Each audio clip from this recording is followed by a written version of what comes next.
Hey there, welcome to Live by Design, a place where I hope you'll find content that is informative, inspiring, and insightful. I'm your host, Muadi. I'm a life strategist and a transformational speaker, and today is Tuesday, March 24th, 2015. How are you doing? I hope you had a fabulous weekend and that you had a magnificent Monday and that your week is off to a great start. We're going to get right into our topic today. We are talking about faking it. Are you faking it? And get your mind out of the gutter. You've been here enough times to know that I'm not talking about the usual context in which we have that, people have that conversation. I'm talking about, are you faking it in your life? In the motivational speaking business, there's a popular saying, fake it till you make it. In some circles, it's been changed to faith it until you make it. And the idea being that if you have a certain lifestyle that you want to achieve, or a certain behavior that you want to develop, or a certain person that you want to become, if you fake it and pretend that it's so, and pretend that you already have those things, or you're already that person, long enough, it will eventually come to pass. And it's interesting because I believe, in my experience and my observation, that is one of the biggest misconceptions out there these days. When this idea that if you just visualize what you want and just do that, just visualize it and pretend that it's there, pretend that you have it, that it eventually will come to pass. As a matter of fact, Jim Rohn, who you hear me talk about a lot, he's a famous motivational speaker who passed in 2009. I heard him say, vision without action is delusion. I'm going to say that again because when I first heard it, it gave me chills. Vision without action is delusion. And what he meant by that was you can visualize what it is that you say you want from now until the end of time. But if you don't couple your vision with some decisive action, some goal setting, and some planning, your vision will never come to pass. And it's unfortunate that that saying has gotten so popular and that people have not really thought about sort of the other part of that success formula. The visualization part is one very key ingredient to any success formula. But that action piece, if that action piece is missing, then your vision has no value. It really doesn't do much for you. I was doing a workshop last year, mid-April. And a young man in the workshop said to me, I heard this expression, fake it till you make it, and I pretend that I'm happy, I pretend that you're confident, and it doesn't feel good, and it doesn't feel like anything's changing, and it's getting me more upset. And I was like, it makes sense that would get you more upset, because when you fake something for a long period of time, if it doesn't start to take root in who you are, if it doesn't start to be a real part of your consciousness and your way of being, then it erodes your self-esteem because you know that you're lying to yourself. You know that you're faking. And you know that you're presenting this person to the outside world that in no way reflects what's going on the inside. And so not only do you not become that person, that thing, right, that you say that you want to become, internally your self-esteem goes down the toilet because you realize that you're a liar, pretty much. That's what it is. I know it's strong language, but that's the truth. You realize that you're a liar. You realize that you're going out into this world pretending to be something that you're not. And it can make you depressed. It can make you sad. It can make you upset. I know that was the case for me for many years when I was out in this world, seeming to be very confident on the outside, crumbling in many ways on the inside. I knew that there was a disconnect.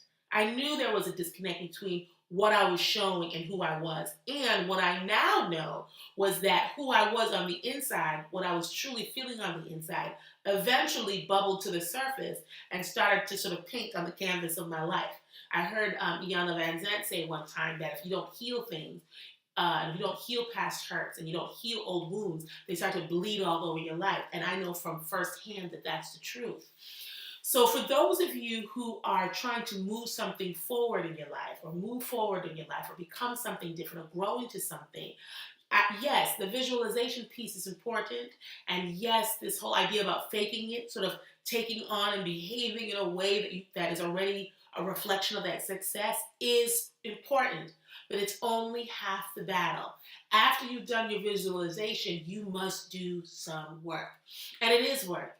And it does take time, but the work does catch up with you if you're consistent. This is how I know this from my own personal experience. So this weekend that just passed, I was in a grocery store in Village Market. It's called Village Market in Roslindale Square. I was shopping. And I was in line, and I turned for a second. And as I was turning back to start to put my things on the conveyor belt, this woman comes around the corner, like bogarts me, and plops her stuff down. And my initial reaction was, really? But then I told myself, and it's all happened like in a split second. Then I told myself, I was calming myself down. I said, Muadi, I was just going to let her have it. Just let her go. I don't care. It's no big deal, right? As she's taking her stuff out of the cart, though, that she had, her little, one of those little carry-on, those baskets, right? She's taking her stuff out of her basket. And she said, well, you weren't shopping anyway, and he told me to come and put my stuff down, so I decided just to come. Just like that. That whole nine. And so at that point, I had to grab my pearls internally. And I thought, surely she's not talking to me. Now, if I come back in my next lifetime as Mother Teresa or a saint, then I would be able to get through an experience like that without saying anything. I'm not there yet. I'm a work in progress. So Muadi the Benga had to say something. So I looked at her, and I really had to gather myself. And I said to her, you really need to watch your tone and realize that I'm being patient with you right now, but you're testing my patience. So I strongly advise that you don't say one more word to me. And that's all I said. She started moving real fast, and then she walked out.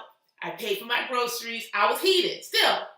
And I started walking home. Now, you might be hearing this and saying, Muadi, that doesn't sound very spiritual. Muadi, that doesn't sound very mature.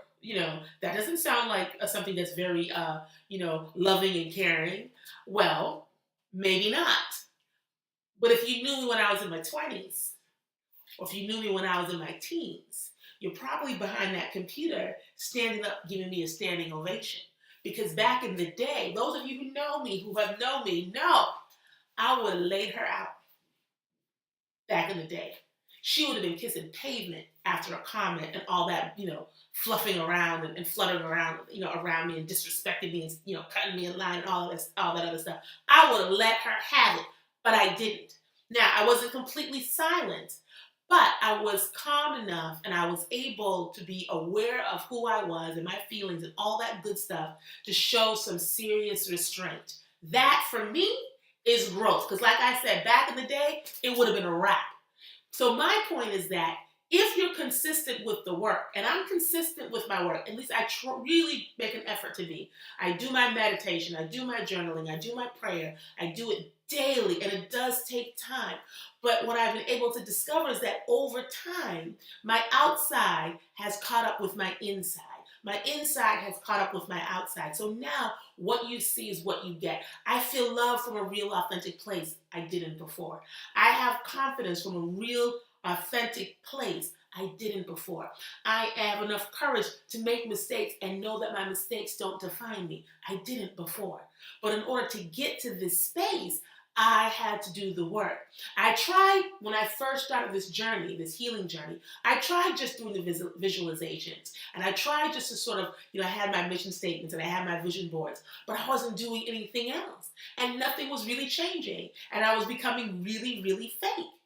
It wasn't until I started to do the work when I saw real, authentic, deep down to my toes change. And that's what I want for you. So I want to offer you 3 things that you can do to move from faking it to being it, to embodying it, to really representing those core values that you really want to have, that you really want to show to the world, to being that successful person, however you define success. Okay, so there are 3 things.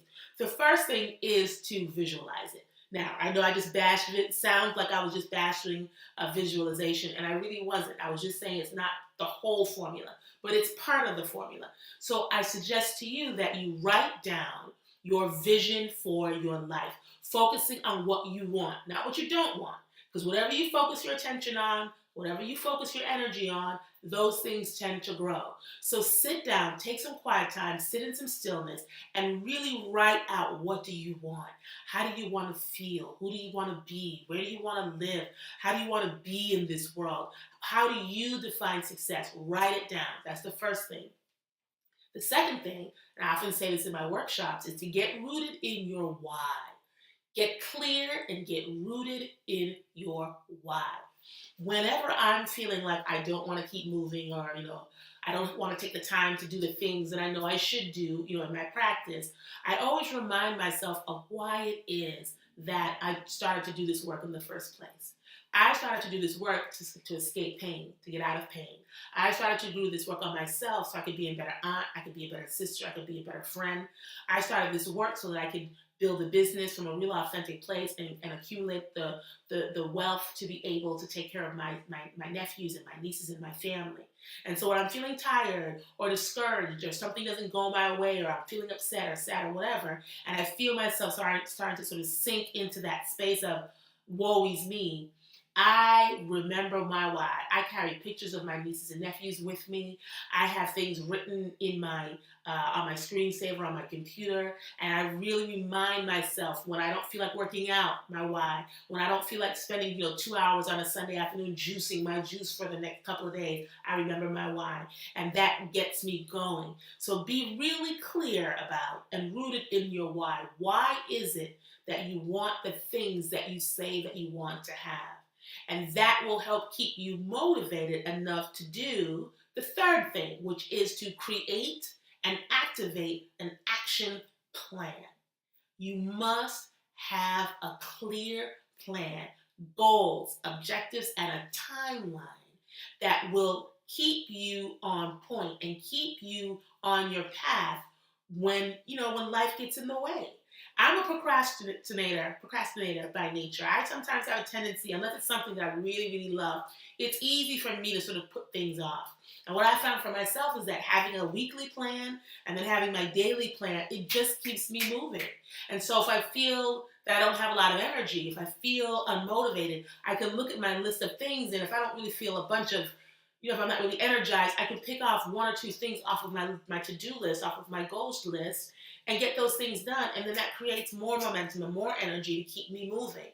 If I fall off track, if I get sick, if I get extra busy, if life gets in the way and I'm not able to be consistent towards my goals, having them written down and having a plan gives me something to fall back on when I'm ready to get back in the saddle. And it keeps me from staying off track too long, because I have a clear roadmap of how to get back on track and move in the direction where I want to go. So those three things again are: visualize, really get really clear about what your vision is for your life. Write your vision down, focusing on the things that you do want, not focusing on the things that you don't want. The second thing is to get clear about and get rooted in your why. If you have enough reasons to get up in the morning and to turn it on and get your work done, you'll find that you're more consistently moving forward, and you spend less time sort of in pause mode or vegging out in front of the TV. Third thing, get an action plan. Get goals, objectives, weekly, daily goals, daily objectives that you can do, of tasks that you can do to move yourself forward. My daily tasks include meditation, journal, and prayer every single day. Those three things are part of my daily morning ritual. And then after all that's said and done, I have my goals written out for the day, and I just try to knock them out. Is it always easy? No. Do I sometimes get fed up and disappointed and discouraged? Absolutely. But I know what I want. I'm rooted in my why. And so those three things, they feed on each other and they work together. Your clear vision, a clear understanding of your why, and a clear action plan.